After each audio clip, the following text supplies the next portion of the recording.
सभापति महोदय, मांग संख्या 140 पर मुझे बोलने का आपने मौका दिया। पानी का महत्वपूर्ण विषय है, पर बड़े खेद के साथ कहना पड़ रहा है कि पिछले एक साल से जिस तरह से पानी की समस्या मेरे क्षेत्र में हुई है, पहले इतनी गंभीर कभी नहीं देखी लोगों ने। सर्दियां निकली हैं, सर्दियों में भी पानी जो 4 से 6 दिन हमारे वहाँ सप्लाई था, उसका चक्र बढ़ गया 10 से 15 और 15 से 20 दिन से पार कर गया। गर्मियां अभी शुरू हुई नहीं है, क्या हालात होंगे समझ सकते हैं आप। कुछ ही दिनों में नहरबंदी भी होने वाली है और उसके बाद कैसे इन हालत में पार पड़ेगी कह नहीं सकते। अपने L&T कंपनी, जिसको नहर के पानी की सप्लाई की जिम्मेदारी है, वो भी अपनी जिम्मेदारी बखूबी नहीं निभा रही। उसके पास 10 साल का O&M है, पर न तो वो पूरे कर्मचारी रखती है और न ही मेंटेनेंस पूरा कर पा रही है। लीकेज हो गए तो महीने महीने लीकेज ठीक नहीं होते। वाल जो लगे हुए हैं उनको ऑपरेट नहीं कर रहे बराबर, क्योंकि उनके लिए आदमी रखना पड़ता है और बिना वाल के पानी की सप्लाई पूरे गांव में हो नहीं पाता। गांव आप जानते हैं ऊंचाई नीचा पे बसे होते हैं, जिस वाल टंकी खोल दिया, जो वाल खोल दिया, डढ़ान में पानी चला जाता है, उसको बंद नहीं करते तो ऊंचाई वाले एरिया में जा नहीं पाता। कर्मचारी इसलिए रखते कि उनको पैसा देना पड़ता है, पैसा सरकार देती है, फिर भी वो नहीं दे रहे। कारण ये है कि उन्होंने आगे सबलेट कर रखे हैं जिनको जिम्मेदारी है, और वो कहीं ना कहीं पैसा बचाना चाहते हैं, कमाई करना चाहते हैं, और जनता जो है वो प्यासी मरती जा रही है। JJM की बात है, अभी हाल ही में कुछ टंकियां, दो टंकियां पूरी हुई। 20 टंकियों का निर्माण JJM के तहत दोनों तहसीलों मेरे में हुआ। अभी पर्सन भी लगाया था, सब की सब निर्माणाधीन बताई है। एक तरफ आप सारी टंकियां निर्माणाधीन बता रहे हो और दूसरी तरफ पोर्टल पर JJM में कनेक्शनों, लाखों कनेक्शन दे रहा है कि हमने लाखों कनेक्शन कर दिए, पानी सप्लाई दे दिया।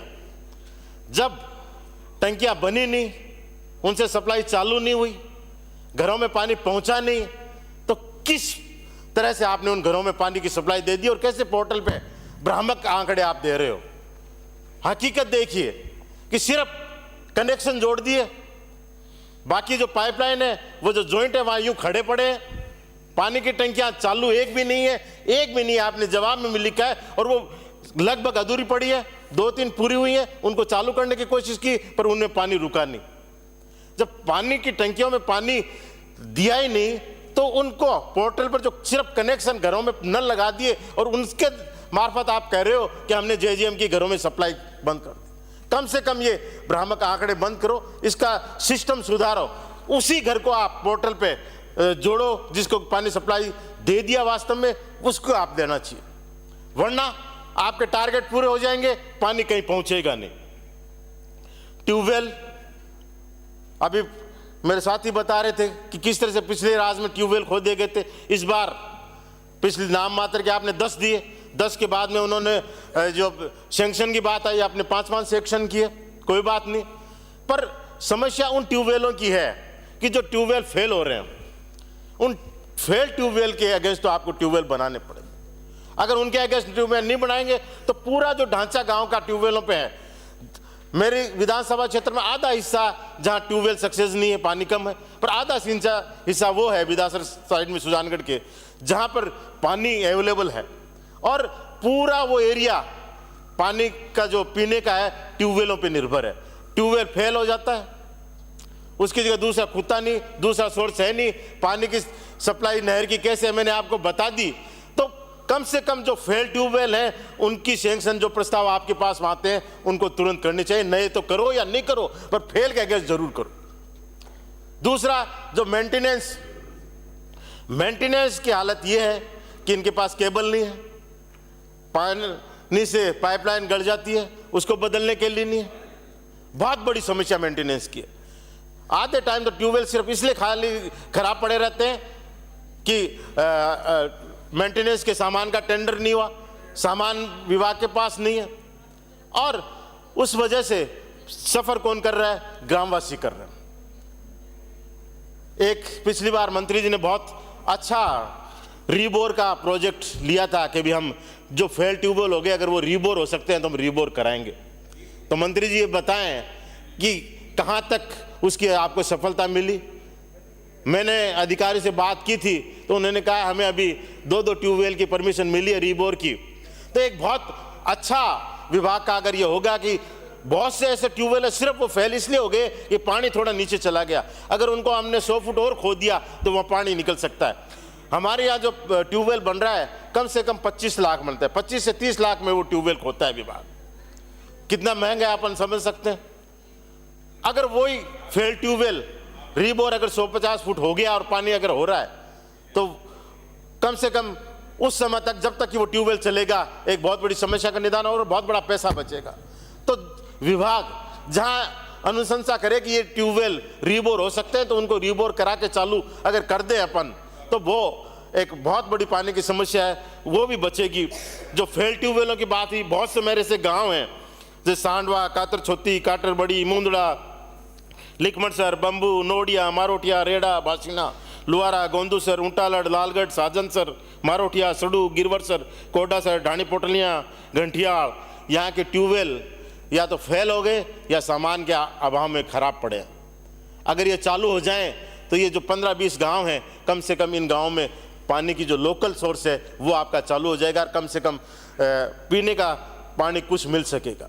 नहर के पानी की अपनी एक सीमा है, अब क्योंकि जितना पानी मिलना था उससे कम आ रहा है। ये भी आप दिखाएं कि पानी जा कहाँ रहा है। 45 MLD पानी सुजानगढ़ के लिए स्वीकृत है, पानी पूरा आता नहीं। धनासर से सरदार से आता है, सरदार से रतनगढ़, रतनगढ़ से सुजानगढ़, अलग अलग वहां से है। रतनगढ़ से लक्ष्मणगढ़ सीकर अलग लाइन जाती है फतेहपुर की, सरदार से अलग पानी फंट जाता है। और पाइपलाइन अभी पूर्व हमारे सदस्य बता रहे थे कि बार बार वो लीकेज होती है और एक बार जो पाइपलाइन वो लीकेज होती है तो 5-7 दिन का शेड्यूल पूरा बिगड़ जाता है। तो पानी, दूसरा जो पानी की चोरी हो रही है ये भी बहुत बड़ी एक समस्या हुई। आने वाले समय में एक बहुत बड़ी जो चोरी है, मुकदमे सबसे ज्यादा इसी के शुरू हो जाएंगे। जहां से पाइपलाइन गुजरती है या तो खेत वाले चोरी कर लेते हैं, गांव में जहां पानी आता है जो सक्षम है वो मोटर लगा के पूरा पानी खींच लेते हैं, फर्स्ट पॉइंट पे ही पूरे गांव में पानी सप्लाई नहीं होता। तो इस पानी की चोरी को रोकने का प्रयास करने का, विभाग में कोई शिकायत जाती है चोरी की तो बड़ी विडंबना है कि विभाग कहता है कि आप लोग मुकदमा इसका दर्ज कराओ, आप लोग FIR कराओ, तब हम लोग आगे कोई बात करेंगे। अरे पानी विभाग का, लाइनें विभाग की, तो विभाग क्यों नहीं मुकदमा दर्ज कराएगा? गांव वाला गांव के दूसरे अपने साथी से, अपने भाई से बैर नहीं ले सकता, सरपंच मुकदमा नहीं दर्ज करा सकता, उसको आगे चुनाव लड़ना है, वो उनसे जीत के आता है, वो मुकदमा दर्ज नहीं कराता, कहीं ना कहीं वो दबाव में रहता है। इसलिए आप विभाग को आदेश दें कि विभाग जो चोरी की जहां भी सूचना मिलती है FIR दर्ज करे, उनके पास कार्रवाई करे।